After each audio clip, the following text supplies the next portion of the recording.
Naquela época, justificava-se o dito: o homem é o lobo do homem. Um andarilho, ao avistar outro andarilho, desviava do caminho. Um homem, ao encontrar outro, matava-o para não ser morto. Surgiram casos de canibalismo. As leis humanas de civilidade acabaram. Estavam valendo as dos animais selvagens. O homem tinha sonhos pré-históricos do tempo das cavernas.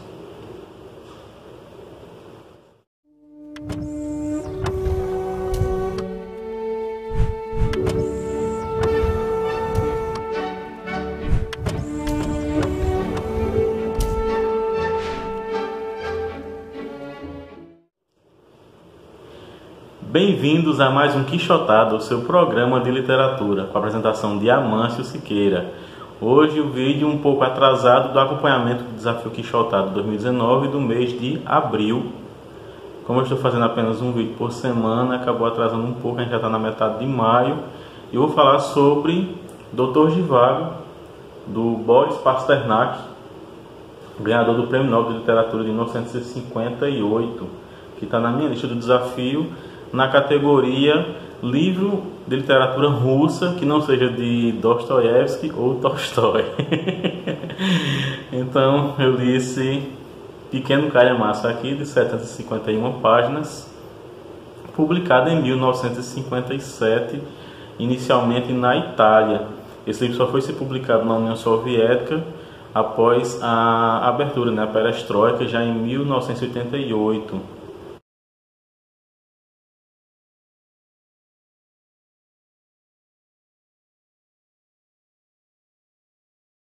E eu gostei bastante desse livro, apesar de algumas críticas, obviamente, que eu vou fazer ao longo desse vídeo.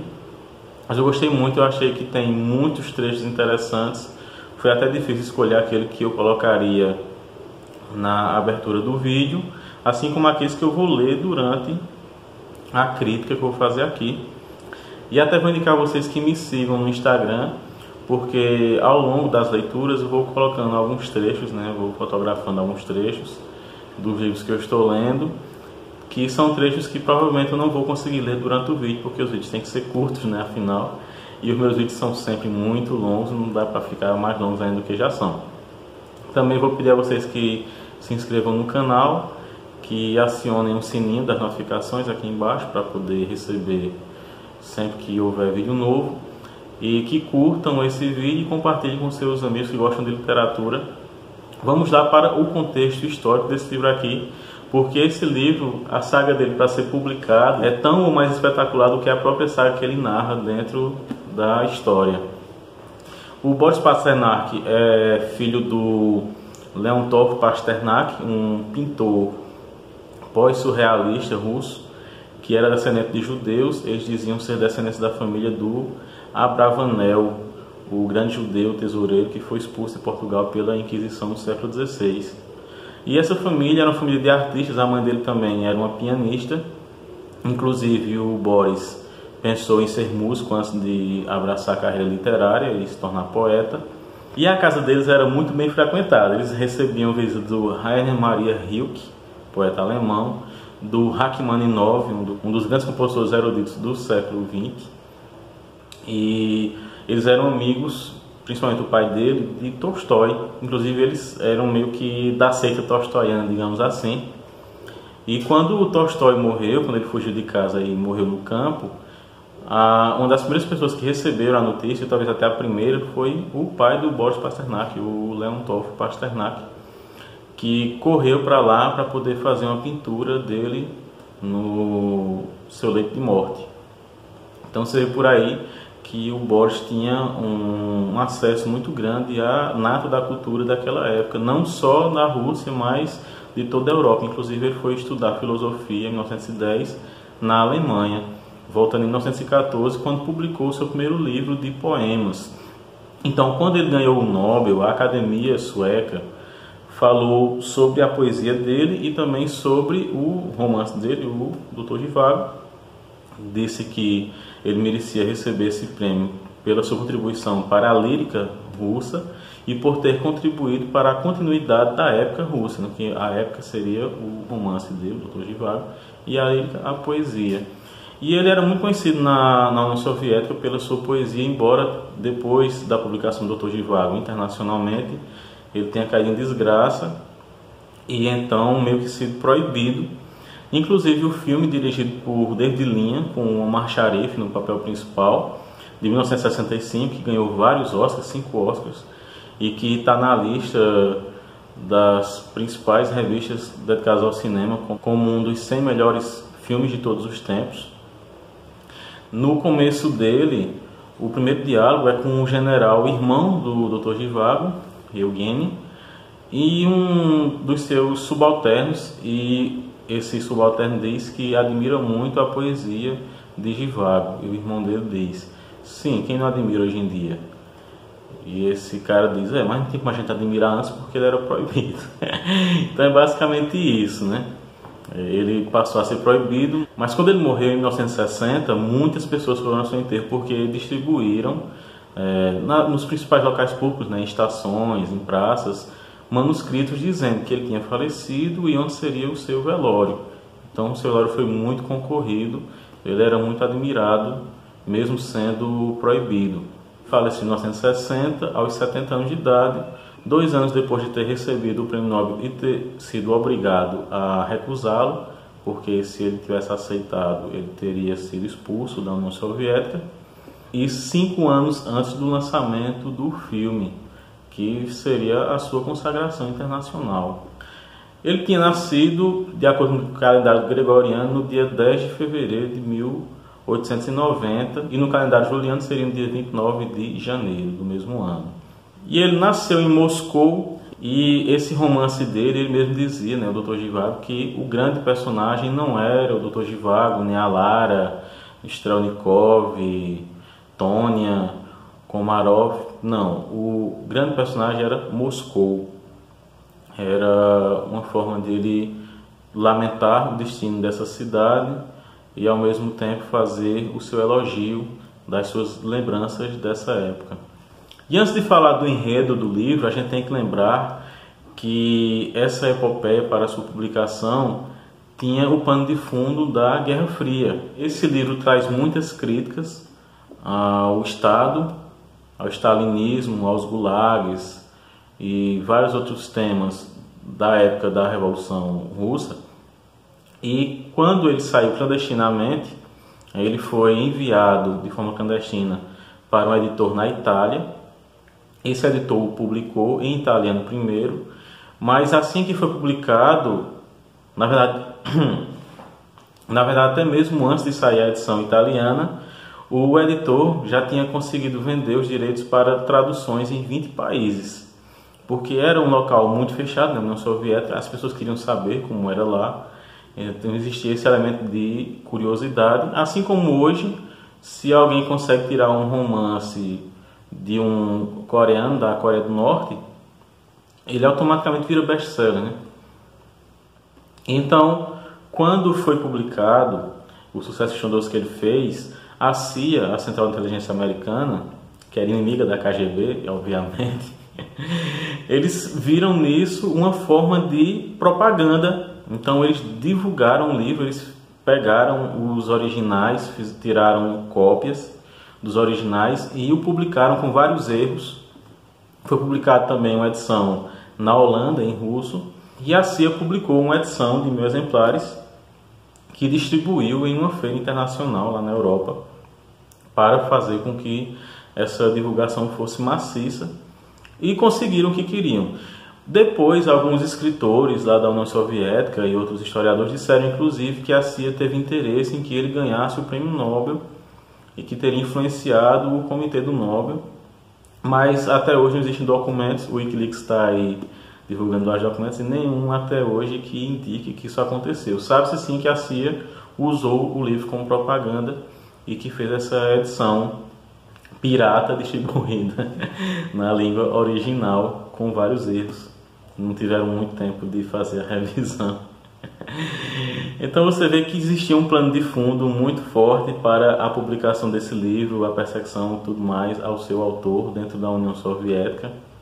E esses temas da Guerra Fria, da perseguição, da censura e tudo mais, estão também dentro do livro e depois dentro do filme que fez a sua adaptação.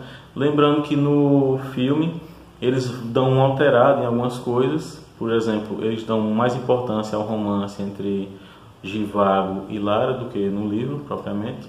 Assim como eles fazem um tipo de epílogo do epílogo para iniciar a história.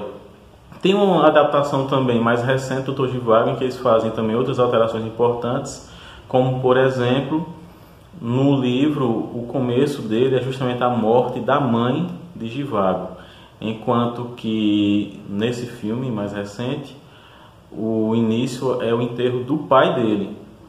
Por quê? Porque uma das figuras mais importantes do livro, digamos que o maior antagonista, o maior vilão, é o Komarovsky. E vamos lembrar que os escritores russos gostam muito de atribuir significado aos nomes. Por exemplo, o nome Komarovsky vem de Komar, que significa mosquito em russo. Assim como Zhivago vem de Zig ou Zig, que significa vida. Seria a mesma raiz da palavra vida em russo. Então você vai ver como eles gostam muito disso, né? De atribuir significados aos nomes. Assim como Dostoiévski, se vocês quiserem assistir o vídeo de Crime e Castigo que tem aqui no canal, eu expliquei alguns desses significados também. Pois então, essa morte da mãe dele, que se dá no romance e que no filme mais recente colocaram como sendo do pai, ela se dá em 1905, ele era ainda uma criança, mas era a primeira revolução que aconteceu lá na União Soviética. Inclusive um czar foi morto durante essa revolução. Depois restabeleceu-se a ordem, digamos assim, até que veio a Primeira Guerra Mundial, a Rússia entrou na guerra e ele também narra essa entrada da Rússia na guerra em 1914. O romance é um romance histórico que trata de temas históricos mais do que dos seus personagens principais. Então, eles vão entrar nessa Primeira Guerra Mundial, depois eles vão sofrer um sacode muito grande da Alemanha, e então vem a Revolução, em 1917, e essa Revolução tira a Rússia da guerra e começa, depois de 1918, a Guerra Civil. E tudo isso vai sendo narrado de forma muito detalhista por Boris Pasternak. O Zhivago participa desses movimentos, não do 1905, porque ele era ainda uma criança. O Zhivago é um médico muito competente e muito talentoso, que casa com Tônia, mas aparentemente esse casamento dele é mais por uma questão de amizade do que por amor. E ele vai entrar na guerra com um médico no exército. E daí ele vai reencontrar uma pessoa que ele tinha visto alguns anos antes, que é a Lara. A Lara é casada com o Pavel Antipov, que também vai para a guerra por uma questão de dever, e ela também era casada com ele, não por uma questão de amor, mas um tipo de admiração racional. Zhivago e Lara tinham se conhecido anteriormente durante uma festa na casa do Komarovsky, em que a Lara tentou matar o Komarovsky, atirou nele, apesar de ter acertado na verdade em outra pessoa. E ela queria matá-lo porque ele tinha abusado sexualmente dela. Ela morava na casa dele e foi abusada sexualmente por ele e tentou matá-lo. E esse cara vai ressurgir no final do romance. Eu vou tentar evitar spoilers para aqueles que querem apenas ter uma ideia geral do livro. Depois da vinheta final, aí eu vou dar spoilers para discutir o restante da história. Mas a gente tem que lembrar que esse romance tem todas essas nuances. Tem uma viagem de trem muito extensa, em que ele vai descrevendo todas as paisagens até eles chegarem à Sibéria. E durante essa viagem vai conhecer muitas pessoas que depois vão ficar retornando. Inclusive ele vai depois reencontrar a Lara. E nesse momento em que eles se reencontram, ele fica num impasse muito grande, porque ele é apaixonado pela Lara. Ele já tinha reencontrado a mesma na Primeira Guerra Mundial, em um hospital de campanha. E eles tinham ficado, inclusive, hospedados no mesmo prédio, mas ele não chegou a tentar ficar com ela de forma alguma. Ele respeitava muito Tônia e a sua filha. Assim como a Lara também respeitava muito o seu esposo, que na época tinha sido dado como falecido. Depois vão descobrir que o esposo, o Antipov, o esposo de Lara, não tinha falecido como se imaginava, mas sim que ele tinha se tornado um líder guerrilheiro que usava o nome falso de Strelnikov. e Strelnik pode ser inclusive interpretado como matança, genocídio, coisas do tipo. Então você vê por aí também o quanto o Boris Pasternak está trabalhando essas coisas. E esse Komarovsky também, ele estava envolvido na morte do pai do Zhivago, que morre se atirando de um trem bêbado, deixando uma dívida muito grande para a família. E o Komarovsky disse que o convenceu a se suicidar. Então Komarovsky é um grande vilão que está aí no livro, mas existe uma ambiguidade nisso, depois eu vou falar a respeito. Komarovsky é uma dessas figuras abjetas que conseguem atuar nos bastidores e exercer sua influência de forma negativa e conseguem ter poder em qualquer regime, estilo PMDB. Devemos lembrar que o Dr. Zhivago é também um poeta, inclusive no final do volume tem uma espécie de livro de coletânea de poemas dele, que são geralmente poemas dedicados ao cristianismo. Devemos lembrar também que o Boris Pasternak foi batizado e que viveu durante um tempo uma espécie de epifania cristã. Pasternak vai também tratar da própria arte no seu livro. Ele vai, durante várias passagens, dizer o que ele imagina que seja uma arte, pela arte, digamos assim. E vai falar, por exemplo, sobre os grandes escritores russos que vieram antes dele. Em toda a literatura russa, o de que mais gosto agora é do espírito infantil de Pushkin e Chekhov, sua indiferença pudica sobre coisas tão elevadas como os objetivos finais da humanidade ou a própria salvação. Eles também entendiam muito bem disso tudo, mas não tinham tempo para abordar tais assuntos, nem tempo, nem patente. Enquanto Gogol, Tolstói e Dostoiévski se preocupavam e buscavam o sentido da vida, preparando-se para a morte, Pushkin e Chekhov, até o fim, estavam absorvidos pelas tarefas cotidianas decorrentes de suas vocações de escritor, e, por trás desses pormenores, suas vidas transcorriam calmamente, de forma privada e íntima, sem se dar conta de ninguém. E agora essas particularidades pertencem a todos, pois seu trabalho amadureceu por si só, como uma maçã verde colhida da árvore que se torna cada vez mais doce e com mais sentido. E devemos lembrar que o Dr. Zhivago vem de uma família rica, assim como o próprio Pasternak. Vejamos como é que ele descreve essa família logo no início do livro. Ainda pequeno, viveu a época da qual o sobrenome que possuía designava grande quantidade de coisas, das mais diversificadas. Havia a manufatura Zhivago, o banco Zhivago, as casas Zhivago, o método Zhivago de dar o nó e prender a gravata com um alfinete. Até mesmo um bolo embebido em rum e calda de açúcar era conhecido como bolinho Zhivago. E houve uma época em Moscou em que se podia gritar para o cocheiro: "Para Zhivago!", como se fosse para onde Judas perdeu as botas. E ele o levava em seu trenó para um reino encantado nos confins do mundo.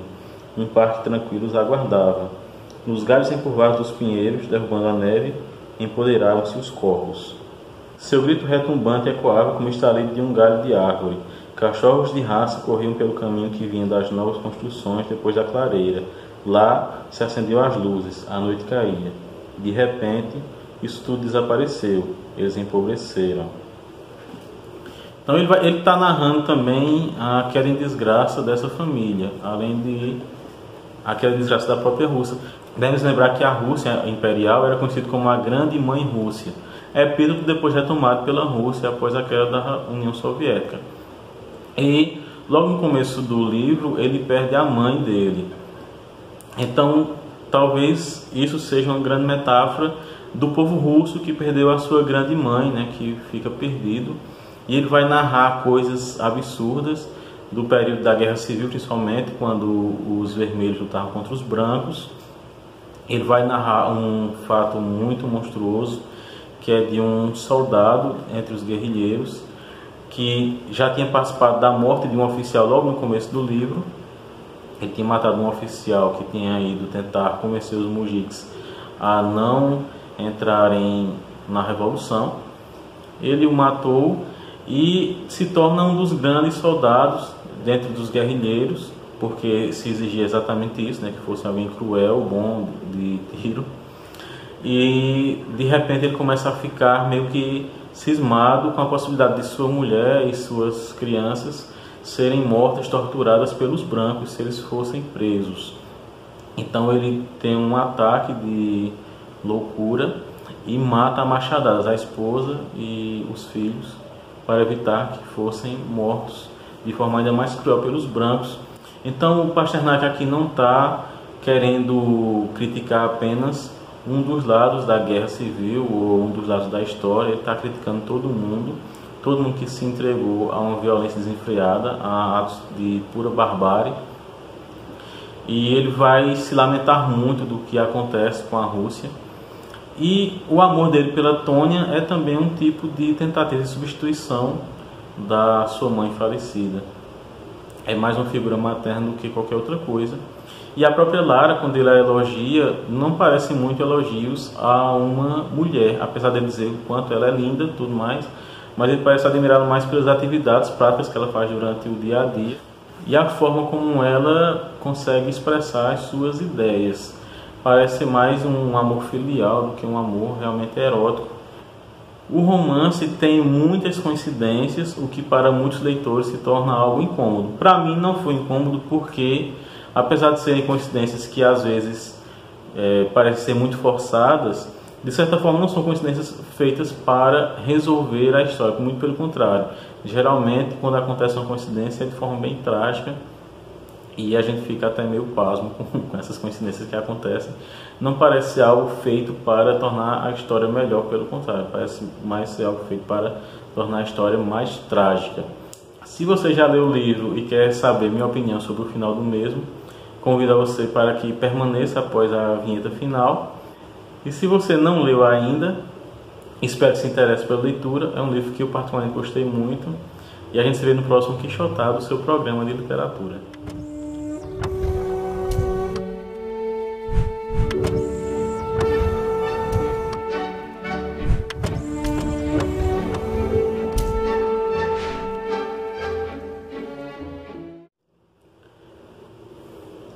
Sobre as coincidências são muitas e eu entendo aqueles que se sentem incomodados com as mesmas. O Nabokov detestava o livro por isso. E o próprio Pasternak disse que ele tentava com essas coincidências mostrar as vicissitudes da vida. E no próprio romance, Pasternak tenta justificar a sua escolha pelas coincidências quando da morte do Yuri Živagin. Yuri Andreevich lembrou-se dos problemas escolares, nos quais se deve calcular quanto tempo e em que ordem os trens, que partem em diferentes horários e andam em diferentes velocidades, devem chegar ao seu destino. Tentou lembrar a forma comum de solucioná-los, mas não conseguiu. Pulou dessas recordações para outras e para raciocínios ainda mais complexos. Ele pensou nas muitas existências cujas vidas correm em paralelo, próximas umas das outras, mas em diferentes velocidades. Ficou imaginando em que circunstâncias algumas delas ultrapassariam e sobreviveriam a outras. Algo parecido com o princípio da relatividade na corrida humana cotidiana lhe ocorreu, mas ficou totalmente confuso e desistiu. Um raio reluziu e um trovão retumbou. O infeliz bonde, sabe-se lá por qual vez, enguiçou na ladeira da rua Kudrinskaya em direção ao zoológico. A dama de lilás apareceu na moldura da janela, passou pelo bonde e seguiu adiante. As primeiras gotas grossas da chuva caíram na calçada, na rua e na dama. Uma rajada de vento forte açoitou as árvores, agitou as folhas, deu um puxão no chapéu da dama, virou a barra de sua saia e, de repente, acalmou-se. O doutor sentiu um acesso de náuseas que o privava de forças.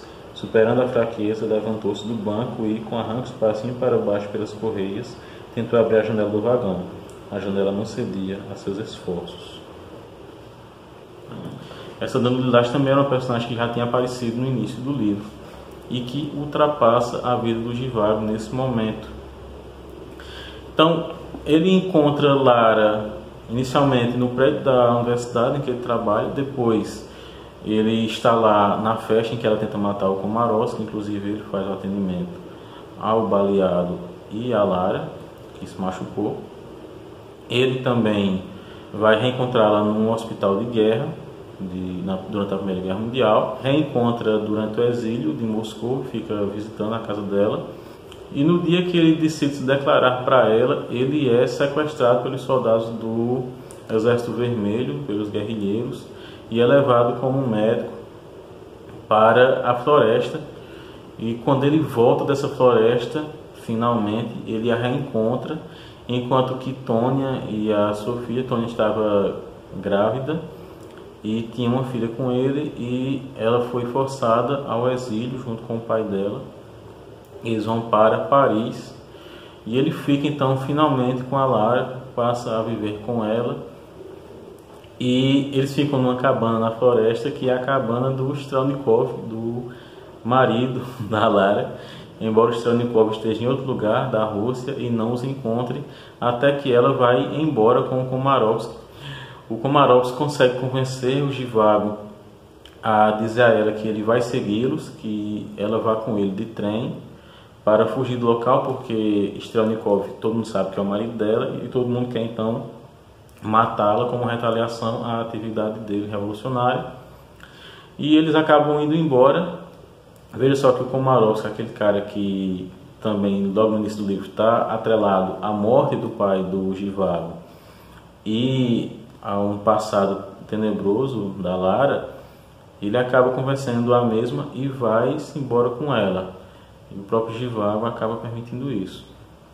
Então são coincidências, e aí o Zhivago vai encontrar o Strelnikov, que vai voltar para essa cabana. Strelnikov fica sabendo tudo o que aconteceu e então se mata, e Zhivago é o responsável por cuidar do corpo dele.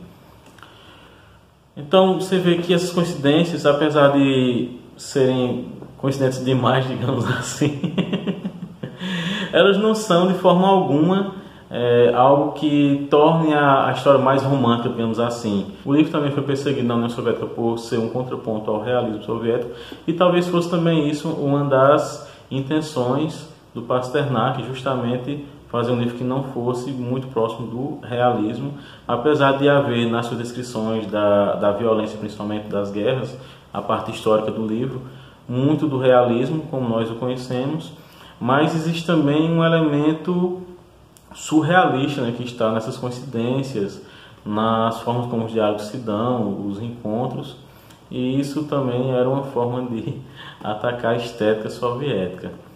Pois bem, é um livro que eu gostei muito, espero que vocês também, quem já leu, tenham gostado, e quem não leu ainda se interesse, porque valeu muito a pena.